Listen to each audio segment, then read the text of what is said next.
Hello. Pwede po makituloy. Hindi po pwede. Magkano po isang gabi? Pag mga ganitong oras, 10 na, bawal na pong tumanggap. Ay, 10:08. Striktong parents mo. Opo. Ano nagkalmot yung mo? Hindi nagkalmot ng aning sa'yo mo dati, ha? Hindi ko alam. Paano ka nagkalmot? Wala kang malaga. Di ba yun na siya? Ano ba? Dalag mo ka. Dimple ko. Ha? Dalag mo ka. Ano ba yan? Naririnig kayo sa video.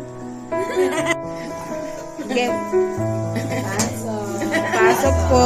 Dito na ba kayo titira? Goodness. Si Ponce, tanong din. Oh, kawawa naman.